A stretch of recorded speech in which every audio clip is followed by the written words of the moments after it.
Good morning. Probably people are still getting a few croissants just to get through the morning, so as you trickle in, I believe they encouraged us, and this would be great for me as a presenter, they encouraged us, if you want to maybe not sit in that very last chair all the way over there, to kind of come on in and get to know each other. We are a community of faith, so maybe let's feel like we're in church. Although in church, people like their regular pew that they always sit in every single Sunday. How come that new person is in my pew? That's kind of what we're going to talk about today. Because the church, the community of faith, is certainly us. It's not exclusively, certainly the bishops and priests. It is us, but it has a greater purpose than just the people that will take time out on a Saturday to come and hear about Catholicism. We should be, as our Pope keeps reminding us, about, thinking of, and concerned with people that are not in church. And so, whenever we talk about that, we call that the new evangelization. So today I've been asked to talk about the new evangelization in your everyday life. And I say your everyday life because it can kind of sound like a jargony, churchy word or something that other Protestant Christians do or something like that. We're Catholics, we don't evangelize. We don't read the Bible, we just go to church. We sit in our same pew all the time, but evangelization is something that we are all called to. So let's talk about what it is when we say that. I'm going to be very practical and say how you can do this without a master's degree or without any training or without being ordained, but let's at least first get through a couple of definitions. So, there was a World Synod of Bishops, a big gathering of bishops. There's actually one happening right now in Rome on a different topic, but 2 years ago, it was on this so-called new evangelization. It was right around now, 260 bishops, cardinals, religious from all around the world, 80 lay people and experts contributing to the conversation. And so what new evangelization is that they talked about came from our popes. Pope John Paul II began using the term. Pope Benedict said this in introducing the synod. He said, "We must stir in the church," that's us, "we must stir up in us a new sense of mission, which cannot be left to a group of specialists, but must involve the responsibility of all the members of the people of God. A new apostolic outreach is needed, which will be lived as the everyday commitment of Christian communities and groups. Every day. So when we get together once a year on a big deal like this, Rediscover Catholicism, the idea is this nourishes us and charges us up for every day. Not even just the Sundays between now and next year, but every day living. So Pope Francis, I don't know if you've heard of him at all. He's just kind of new. Maybe you haven't caught too many news stories about him. Pope Francis. How many people enjoy Pope Francis and hearing about him? So Pope Francis reminds us, just like Pope Benedict said, it's not just for specialists, not just for people that consider themselves evangelizers, but he says in our day, Jesus' command to go and make disciples. If you want to impress some of your other Christian friends, you can quote them Matthew chapter 28. That's where that comes from. Go and make disciples. In our day, this command echoes in the changing scenarios and ever-new challenges to the church's mission of evangelization. And all of us are called to go forth from our own comfort zone in order to reach the peripheries in need of the light of the gospel. Okay, Father Dave, we thought we were going to like you. He said you were the funny priest, and now you're telling us to go beyond our comfort zone. That pew that we like so well. That space on either side of me in the pew that I like so well. That early morning mass where you don't have all people crowding in and the parking lot has a few spaces in it. Pope Francis says, no, we have to go beyond our comfort zone. So what is this new evangelization? Well, it's probably first helpful to talk about what it is not, because we live in a day and age that is very sensitive to things like this. When we use this term, we're not talking about proselytizing. Proselytism is winning over people, getting them to convert, having a strategy, or going into other faith communities and essentially sheep stealing. That's not what this is. It is not proselytizing, because you'll hear a lot, and there's even laws passed, and for those of you who have friends or family in the military, there's big guidelines against proselytizing, and if you're a chaplain, then you can't say this or that. Evangelization is not that. It's also distinct from what we used to think as missionary activity. I'm throwing a little Latin at you, just so when you go home you can say, I learned some Latin this weekend. Yeah. Missio agentes, which means the missionary activity to the whole world. The Gentiles, the world. So back in Jesus' time, there was either just Jews or there was everybody else all around the world. So when we say Gentiles, in this context, we mean that. So this is, when you were growing up maybe, you heard about the missionaries that would go to Africa or to India. We're not talking about trying to find the few people left on the planet that have never heard of Jesus. That's still good work to do. There's still people doing that. But that's not what the new evangelization is. It's also distinct from what we do every Sunday, what pastoral ministers like myself do, rekindling our faith. We need to do that. The people that go to church every Sunday, can't just leave them hanging, right? You guys. But new evangelization is not any of these three things. What it is an outreach to baptized Catholics who've become distant from the faith, especially in North America and Europe, where secularism is on the rise. And it's the rekindling of faith in persons and cultures where it has grown lackluster. Does that speak to any of your experience? Do you know any persons whose faith has grown lackluster? Do you live in a culture that is not particularly Christ-centered? I think probably yes to both of those, right? Well, then this applies to all of us. We all know people, and we all live in a world where faith has grown lackluster. So the new evangelization is for us, for you and me, not just for priests who give talks at big conferences, but for every one of you, which is why I want to make this practical today. So St. John Paul II called this reproposing the good news.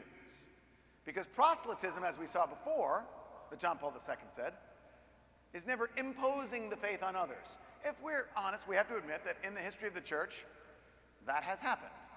We have imposed the faith by the sword or by whatever else.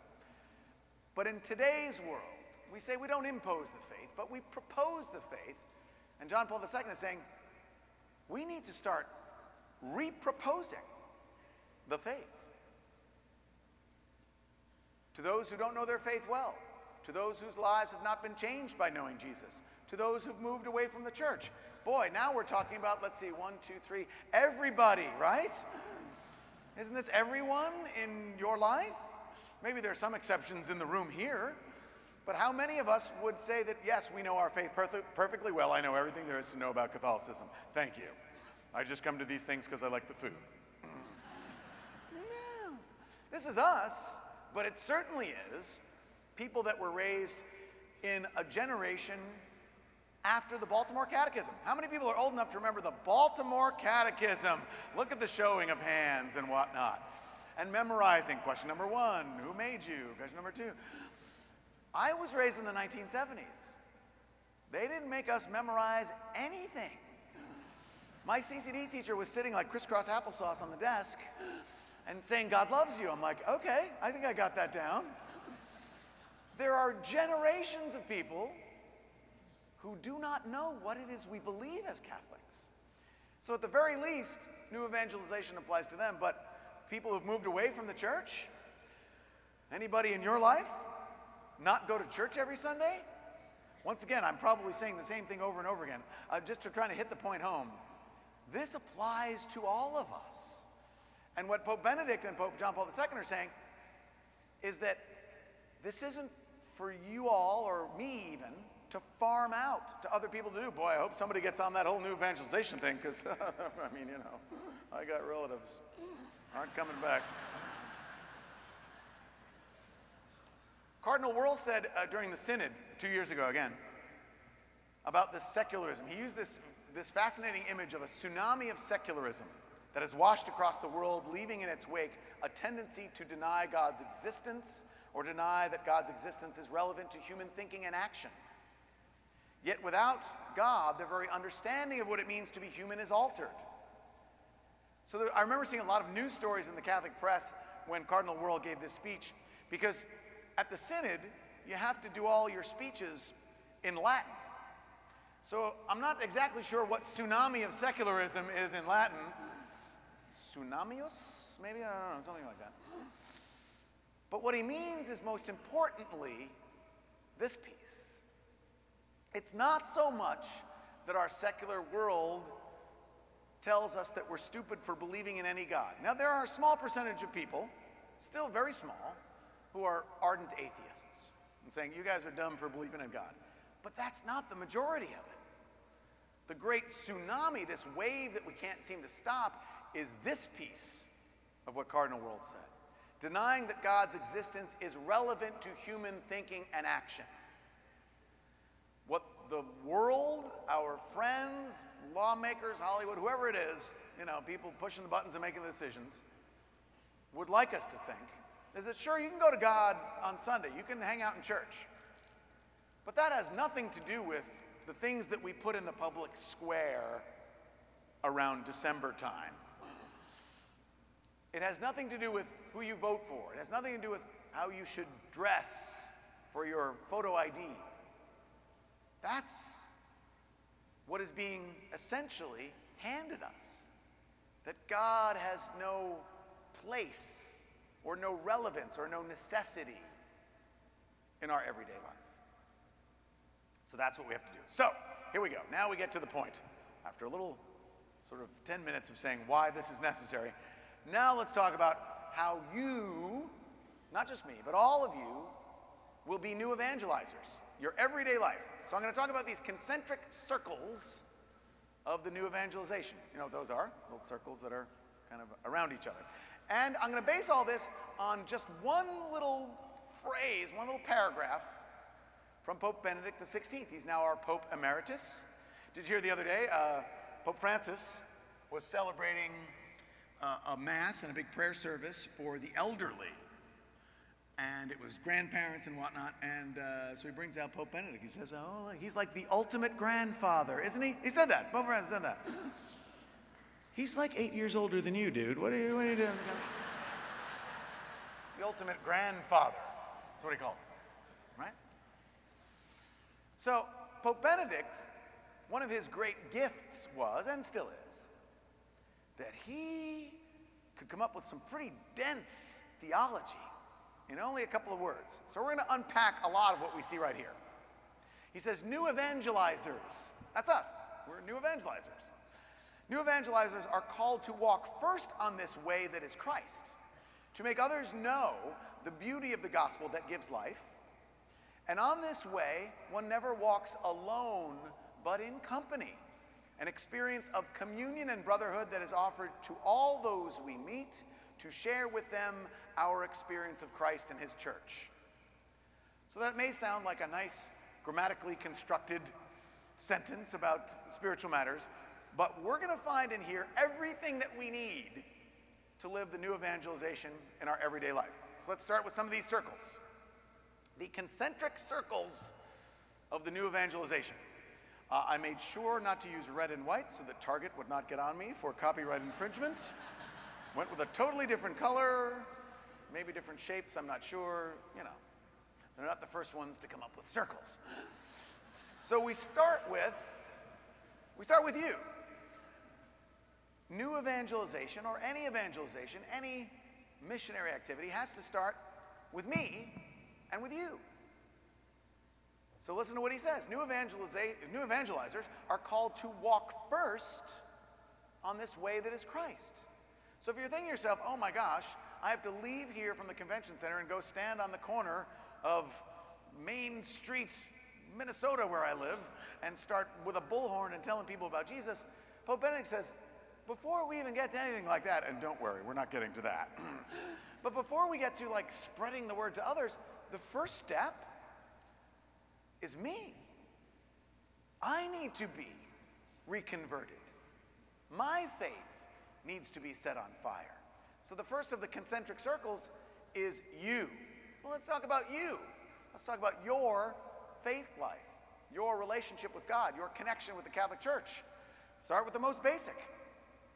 Prayer. When do you pray? How often do you pray? I mean, prayer takes a lot of different forms. Some people say, I pray just being with God, which is great. But prayer is very much like a relationship with a loved one, a spouse or a parent or a best friend. So if you imagine that relationship, you can imagine times that you spend just hanging out with them. No real agenda, just kind of kicking it. But there are also times when you get into deep conversations. There's also times when you have to listen to your friend or your spouse. So we can easily get pigeonholed into one type or one way of being in relationship with God. But maybe we need to broaden that out a little bit. Do you have, as Catholics, any special devotions? Many of our Christian brothers and sisters, we have a strong devotion to their Bibles. I know when I used to hang out with a lot of Christians of other denominations, we'd go to Bible studies, I would show up and I'd go, oh yeah, does anyone have a Bible here? And they would all have their, their leather-bound, monogrammed Bible cases. And I'd be like, wow, you guys really like those Bibles. We have devotions in the Catholic Church, some of which is to Scripture, actually. But we have devotions to many ways in which we draw close to God. Certainly the sacraments, to the saints, to practices of piety, particular devotions, like praying the Rosary, the Divine Mercy Chaplet. Is that part of your prayer? Here's one that I will not be, doing the clicker at 4 o'clock to see how many of you actually stay for Mass and don't have to go somewhere else. But the Church calls our Sunday obligation an obligation not just so that the envelopes can be dropped in the basket. That's our cynical way of looking at the Church. That's why they make us go to church. Because we need it. My mom right now is at the point in her life, in her mid to late 80s, where she has a home health care aide that gets meals ready for her. And my mom she loves eating, but she's also a little forgetful these days. So she might actually, if it were left to her own devices, accidentally skip a meal and forget to eat. She needs a little reminder. Oh, it's lunchtime. Okay, well, if it's lunchtime, that's great. I'll eat. That's fine. I'm at the point in my life where I do not need any reminders to eat. That still occurs to me. But it's a good thing. And there are times in our lives when somebody has to encourage us to take the nourishment that we know is good. When we do, we go, well, I'm really glad I ate. Well, that was good. That's what the Church does with the nourishment that is the sacrament of the Eucharist. We need that. It is good. It is good for us to come together. Last night, Jeff Cavins used an image. No, I think it was Curtis Martin. Curtis Martin, who's speaking somewhere else right now at this very moment. Oh, so if you were torn between going to my talk or Curtis Martin's, I'm going to give you a little Curtis Martin talk, right? So you can say I kind of heard a little bit of both. So last night, he used the image for like a charcoal briquettes in a barbecue. Now, I know it's pretty cold here, but you guys do barbecue, right? I mean, there's occasionally during that 1 month in the summer, right, you can barbecue? Okay, so if you put the coals and you stack them all on a big pile and you light them up and then they turn like orange and then gray and they're all got a lot of heat, if you take one of those coals out and you plop it over here in the sand, that one will cool off. The other ones won't. We need to be together. We need to gather and be reminded of our faith, more so than we can do with ourselves and our families. and our friends. So how is your Mass attendance to our Sunday obligation? When was the last time you went to confession? I heard Jeff put in a plug for this, and I think it's going on right now. So I really, honestly would not be offended if right now, a bunch of you said, that's a good idea, Father Dave. I'm going to go right now. So far it's a good talk, but much more important. Honestly would not be offended. I mean, if everybody left, that would be a little weird, but really wouldn't be, because it's so important to draw closer to God in that way. Well, let's talk about our Bible-toting friends. How's your relationship with your Bible? Do you have a little leather case with your monogrammed initials on it? Well, maybe not. Yes, we do take in the scriptures at Mass, and for some of you who go to daily Mass, you read a lot of the Bible. But there is a different dimension to praying with the scriptures on your own. So are any of these things part of your daily life? If they are, great. If you're not checking off too many on this list, then I would encourage you to do that. Because we can't give away what we don't have. So let's go to a next concentric circle. Oh no, we got more, sorry. Who wrote this presentation? Oh, that's right, not me. Here are some suggestions for the you part. Try a new type of prayer. Experiment. In the same way that for those of you who've been married for many years, maybe you kind of mix it up after, well, honey, we always do this on Sunday afternoon. We always go to this place for brunch. Life's getting a little humdrum. What if we try a different place for brunch? Something like that. Mix it up in your prayer life. Maybe you'll stumble upon something that you didn't know that you would like. So try a little something different. Maybe adoration or the rosary, daily Mass. Last night, Bishop Cousins, I think he said, I'm going to try to remember it accurately, that here in the Archdiocese of St. Paul, Minneapolis, that there are, I think he said, 40 churches that have perpetual adoration. Is that right? Does anybody know if that's right? 44. Sorry to those 4. If you guys are in those 4 that I forgot, sorry. So 44 churches that have perpetual adoration, meaning any time of the day, you could swing by and spend quality time. Again, like with a loved one. If we said, honey, let's have a date night, but instead of going to the movies and going out to dinner, let's just sit in each other's presence and share love. And if you don't spend a lot of time doing that, or maybe you think, gee, I'm too ADD, I couldn't possibly sit there for more than 2.5 minutes, we'll go for 2.5 minutes. And then you might be surprised. It might turn into 10. And then the next time it might turn into an hour. Adoration, rosary, daily Mass. Not everybody can go because of either schedules or work or whatever, but maybe if you can't go every day, try it once in a while. A lot of people try to add it in for Lent or for Advent and make that extra commitment, whether it's getting up an extra half an hour early or what have you. It's just a little more. Lectio Divina is praying with the scriptures in a very reflective and meditative way. Liturgy of the Hours is something that priests promise to pray. It's our prayer book, but it is not limited or exclusive to the priests. Anybody can pray that. It kind of marks the days as you go through the day. Morning prayer, evening prayer. You can pray with your smartphone these days. You don't have to say, oh, do I have to buy that expensive leather set of Liturgy of the Hours or any other types of prayer. Almost anything you can find on here. Almost anything. New forms of prayer. How about a patron saint, a favorite saint that you have, a saint that you can relate to? I like St. Jerome. His feast day is on my birthday, and he loved the Bible. He had a really long beard, which I'm not able to achieve. But he was also kind of a snarky guy. I live in New York, and so there's a lot of angry people on the street. St. Jerome had something of a temper, so I can kind of relate to him. So pick a favorite saint. So these are just some ideas. I just want to give you some ideas. But your faith life is so important to what Pope Francis wants us to do to change the world that we need to do that. All right, I need to get to some of these other concentric circles. Oh, I went too fast. Red one is back, I think. Okay. All right, maybe not. All right, anyway, the next one is after you comes your family. There was another little piece of Benedict quote. We'll go back to that in a second. So we're doing this concentric circles, right? So we don't have to be standing on the street corner and evangelizing people we don't know right away. Let's start with the people that are closest to you, physically, emotionally, your family. St. John Paul II called the family the domestic church. This is where we need to start.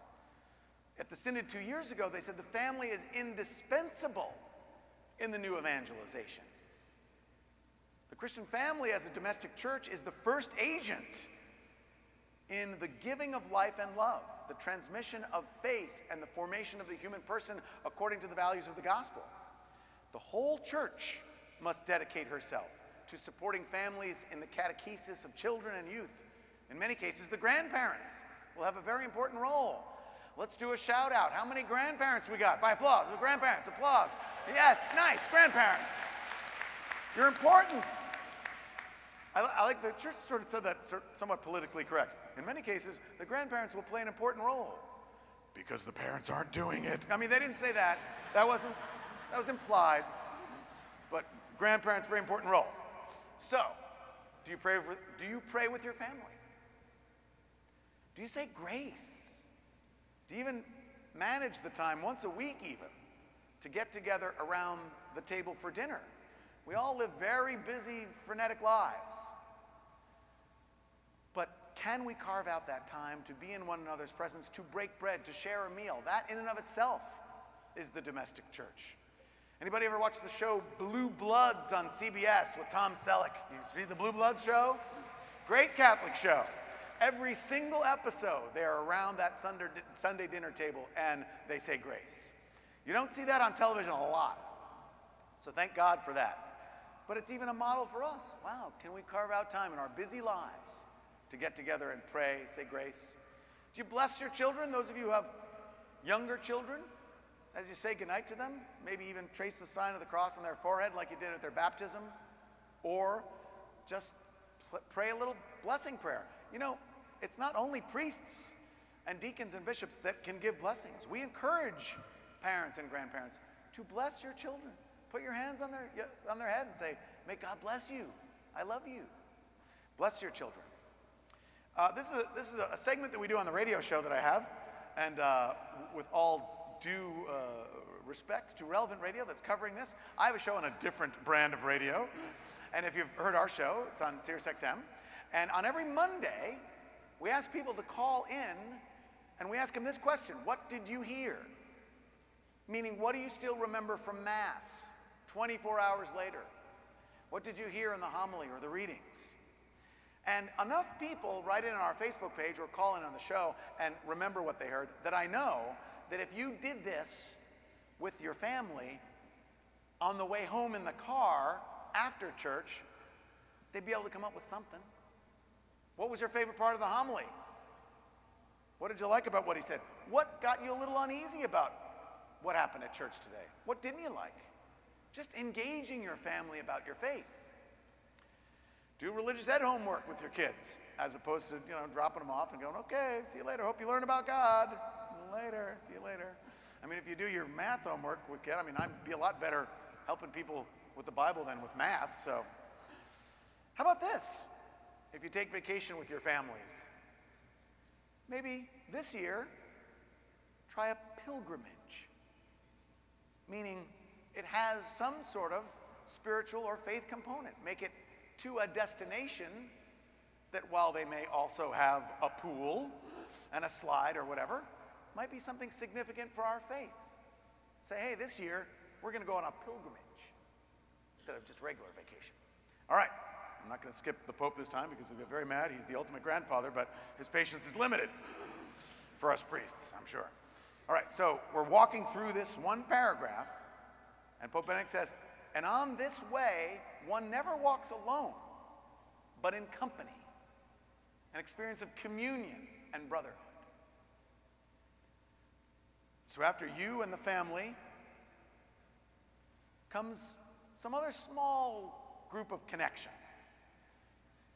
Now, some parishes have what they actually call small faith communities or small groups, or maybe you've gotten together for some particular ministry at the parish, but something. Because when synod bishops came together from all over the world, they said that one of the most effective ways in which the church can share the Word of God is through smaller groups. That's not to say that 5,000 Catholics gathered together at a convention center is a bad thing. It's not. But this happens once a year. And can you imagine your friends that are somewhat, on the edge or on the verge of their Catholic faith saying, yeah, I'll go spend a Saturday listening to Catholic talks. Yeah, that sounds good. But in a small group, the faith can be connected to people. All right, oh, did I do that? Did I do that wrong? Okay, so Father Frank DiCiano, I'm going to put in a plug for the Paulist Fathers, the community that I belong to. He was a former president and now works in evangelization. He says, small groups amplify the power of the Word of God in the lives of the faithful. That's us, that's you. These small groups can accomplish what often parishes with their sometimes large and anonymous styles cannot. Putting a personal face on the experience of Catholic life. They can be the first points of outreach, calling uninvolved people into some faith relationship. So when we talk about a small group, inviting someone to your parish on a Sunday or to this event, if they've never been or they haven't been in a long time, or if they consider themselves not a good Catholic, that might be a little intimidating, you think? But to invite them to your house, to your living room, and say, hey, some of us get together on Tuesday nights and we talk about God in our lives. And many of us are still trying to find that and work that out. Do you feel like that? Would you like to come to my living room? We can be a lot more effective at reaching disconnected people in that context than in this one, for sure, and even in our parishes. So we need to find new ways to be church, and particularly to break down the sizes. Sure, when we look to other Christian denominations, we see some of the successful mega churches, but a lot of the success of Protestant Christianity, particularly for people leaving or disenfranchised from the Catholic Church, has been because it's smaller and they can get to know people. And when they walk in, somebody says, hey, it's good to see you again. Or, hey, I've never noticed you here before. Whereas at a parish with 3,000 families, the ushers can barely, get people in the door, let alone maybe notice who's not there or who is there for the first time. So these small groups, however they happen, enable us to do that. And if you don't have formalized small groups at your parish, you go, oh, well, we don't have that. Just doing something, getting a few folks together that live in your neighborhood. People that organize this conference know that working together for a cause will bring people to the church. All right, so back to Pope Benedict. 7.5 minutes to go. Back to Pope Benedict. To share with them our experience of Christ and his church. To share the experience of church. So when we go back to our concentric circle, after like a small group, what about others at church? This is how we learn to share the faith in a context where it's a little, quite honestly, less threatening. If you were to go to somebody that you don't know at Coffee and Donuts and say, hey, what do you think about Catholicism? That's probably going to go better than going up to somebody on the street and doing that, right? They're already there, unless they're just really big fans of donuts, which maybe they wandered in. But doing things at church. How many people have ever been a sponsor for someone in the RCIA process? By applause. Anybody, you guys like to raise your hands? Very Catholic school crowd. Yeah, no, sponsor RCIA. So many people have told me that in doing that, they grew much closer to their own faith. They thought they were going to be there for someone else. Well, I'll be the mentor. I'll tell you what there is to know. And they just go, this is awesome. This is good for me. Sponsoring someone in the RCIA. For those of you who are couples, even a lot of the grandparents that raised their hands before, to be involved in some way in marriage preparation. Now, every diocese and every parish does it a little differently, and maybe there's not something currently that your parish does where there's a couple to couple, but hey, if you're a couple and you don't have to have had a perfect Leave It to Beaver marriage, you just have to say, we'd like to be involved and maybe meet some couples. It may not even necessarily be a formal part of the marriage preparation that they get to check off on the list that they did. Maybe it's just kind of another living room experience, meeting some of the couples that are looking to get married in the church. Pass on your ministry skills to the next generation. Here's one that I often have to mention when I'm talking about the need for young adults in our churches. Is that I'd like to see, again, all right, if you want to do the Catholic school, you can raise your hands because I can actually see you. How many people do some sort of ministry at church, like a lector, Eucharistic minister, usher, one of the many ministries at church? I would imagine this is a lot of you, whether it's service ministries or anything. How many of you have been doing that for a long time? And how many of you, when you look around at those ministries, see mostly people your age? This is a problem in the church. And part of it begins with us. I love doing the soup kitchen ministry. I love being a lector. That's great. I love being a priest. But if our or your love of your ministry makes it so that somebody else isn't needed or can't get involved. I worked at a campus ministry parish in Colorado. So it was both the students at the university, but also a full parish with lots of generations. And there was a little soup kitchen, a food bank really. They actually gave out groceries and stuff like that. And every semester, students would find out about that and want to get involved. But the people that ran it, that were, let's just say, past retirement age, would always say, oh, I'm sorry, there's no room. It was a very small house physically, but we've got enough people. You know, we have our regular rotation, and thanks, but we don't really need you. We do that a lot, even if it's not that explicit. We do that in a lot of the ways in which we do ministry in the Catholic Church. But a way in which you can be a new evangelizer and make sure that we still have all those ministries happening long after you are gone is to be a mentor, to pass on your ministry skills to someone else. That doesn't mean you need to step down and never do it again, but it may mean that you don't do it every week so that somebody else can also do it, can also realize their value in the body of Christ. Maybe even your professional expertise with people at church. If anybody works in anything sort of technical, that you probably realize that a lot of church need better websites than they have. And for a lot of you young people, they could probably use a little social media help. Those of you who are good and handy realize that, you know, sometimes the pews break. Any ways in which we can be involved is becoming part of the new evangelization. As I mentioned, lector, minister, Holy Communion, community service opportunities. So you ministering at church, even if you say, well, I'm not a ministry type, just somehow sharing your faith, even if it's literally just that going up to somebody at Coffee and Donuts that you don't know and saying, how's your week been? Maybe I can pray for you. If you're not like the public ministry type, I don't want to be a lector up in front of people, maybe you are a really good prayer back at home. Maybe you can be connected with some sort of ministry where people give you prayer intentions, anything. All right, back to Pope Benedict. New evangelizers are called to walk first on this way that is Christ, to make others know the beauty of the gospel that gives life, to make others know. Well, we finally arrived at this part of the concentric circle, the people outside of the circle of faith in your life, your friends, your coworkers, people that say, I used to be Catholic.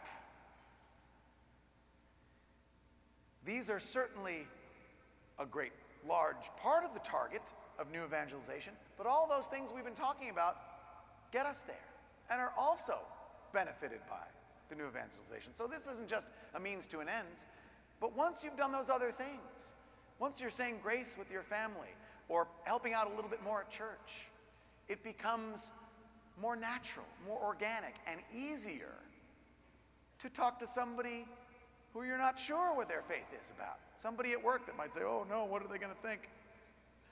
So for instance, what is in your office or your cube at work?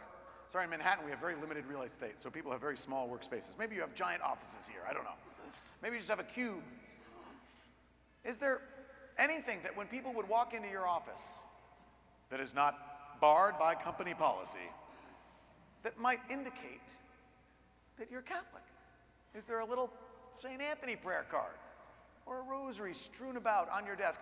Not a sign that says, to all who enter here, please know I am Catholic, and do not offend me with your other sensibilities. No.